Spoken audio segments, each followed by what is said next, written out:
My name is Jacob Crowe, and welcome to the Crow's Perch. Before we begin today's stories, I'd like to thank everybody who subscribed to the channel recently, as we have now made it to almost 800 subscribers. So if you like what I do here on the Crow's Perch, be sure to subscribe to the channel if you haven't already. And if you like this content and you'd like to see more of it, make sure to leave a like on this video. And with that out of the way, let's dive right into today's story. In this story, by user Hopeful Chronicler, we'll be diving into the time his DM tried to turn his PC into an edgelord furry. So be sure to don your Shadow the Hedgehog cosplay and adorn yourself in your +1 cape of brooding as we gather up a murder and dive right into this story. Hello everyone, this is my first time posting here. Hopefully it will prove to be a cautionary and informative tale. This was a 5th edition game a few years back. I had been the group's DM, but had recently lost my job and had been living out of my car for a while. So another player decided to take up the reins while I got my life back together. Out of respect for everyone's privacy, I'll just assign all involved monikers. The other players can go by Charm, Clueless, Confrontation, and Edge. Edge was the player who decided to take over for me. He came up with this wonderful idea of a Sky Island adventure. We were all on board, and he even said he would give us all an extra boon. Our tiefling bard, played by Charm, received free wings. Our half-orc paladin, played by Confrontation, received the ability to summon flying mounts at level 1. Edge and Confrontation were besties. Clueless gained flight for his dragonborn paladin, and my half-elf cleric of Saloon could turn into a werebear. At first I was like, okay, Saloon is a goddess of the moon, so it's not the craziest idea for a cleric of hers to be a werebear. But it didn't stop there. My half-elf cleric was male, but a Bishonen who had an upbeat and supportive personality. At least, that's how I envisioned him. He grew up in an orphanage, and the caretaker was essentially my surrogate mother. Almost immediately, Edge began pushing the Bloodhunter class on me, telling me how my father had abandoned me after my mother was brutally killed by vampires, and how it filled me with a fanatical hatred of vampires,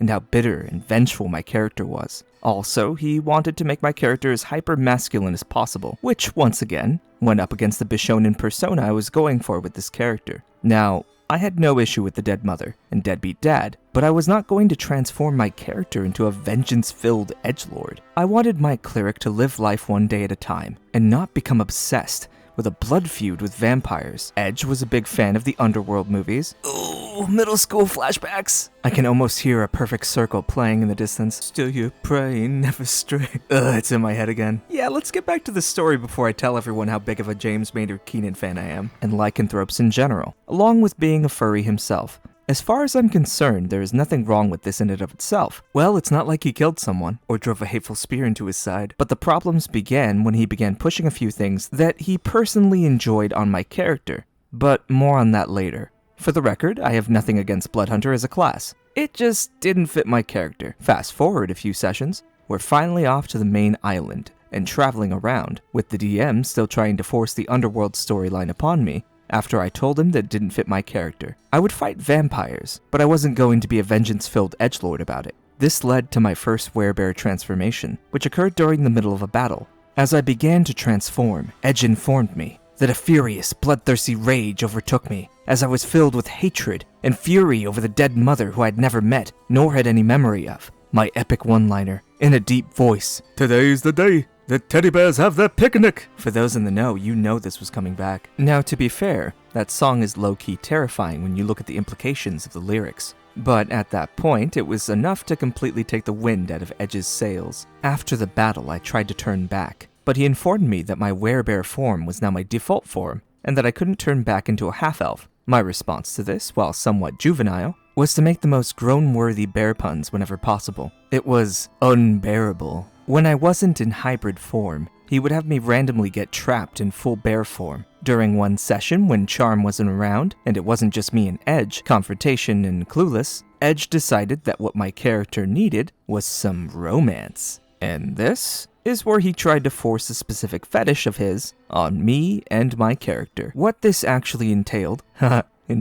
was him telling me that while I was in bear form, I was attracted to a female bear and wanted to reproduce with her. Naturally, I put my foot down and said no. He insisted, saying that my animal instincts had taken over, and it was only natural that my character would want to take the picnic basket of a she-bear in heat, and I still put my foot down, saying I would not take her picnic basket. This, on top of my puns and refusal to be an extra from the Underworld franchise, genuinely ticked him off, and I'm pretty sure Edge decided that my character had to go. Eventually, we got to our next island, after I was finally able to get to my half-elf form, an island that a group of evil fae were trying to get it to fall out of the sky. So naturally, not a single creature we fought could be affected by my protection from good or evil spell, and they always seemed to target me. There was the Island Guardian, which was a fae celestial undead combo that counted somehow as none of those things. There were the monstrosity satyrs, the phase spiders, and of course, the Catoblapas, one of which tried to kill Charm's tiefling after he had flown onto his back by mooring his neck at a 180-degree angle backwards that should have broken the Catablabas' neck. Charm had also rebelled against Edge and his attempts to make his backstory and character as edgy as possible. Eventually, things came to a head during our battle, with a giant Stonehenge golem, a challenge rating way outside of our level range, with the only way to defeat him being a puzzle we had received no clue or forewarning about, or even had a chance to activate it before this thing attacked. So, even while the paladins, clueless in confrontation, were whacking at it, and Charm was doing his best to figure out what was ultimately a relatively simple elemental puzzle, my poor half-elf life cleric was drawing aggro on this death machine, going full defense with Shield of Faith up just to survive, as it continued to ignore the paladins that were actually trying to stop it. When I wasn't fighting for my life, I was launching guiding bolts,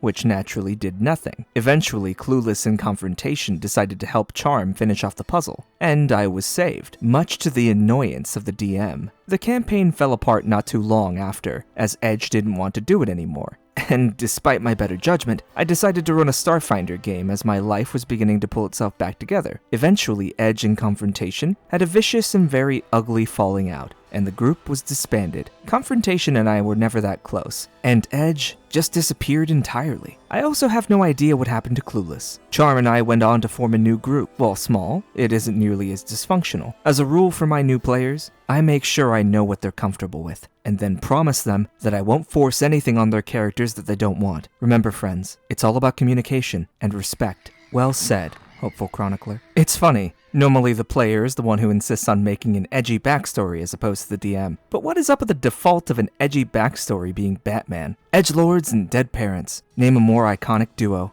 Oh wait, thank you for tuning in. While this story was shorter than usual, I'm going to be making another post later on during this week, so be sure to check it out. And also be sure to check out our Discord channel to chat with fellow burbs, or to make a post that's going to end up on this week's Art of the Week. This week's Art of the Week goes to Midnight Wonder, who made quite the piece involving myself and several other RPG narrators. A wonderful piece that would make a fine addition to the Roost. Thank you once again for your submission, and I hope the rest of you liked it as much as I did. Until next time, fellow burbs, as the crow flies,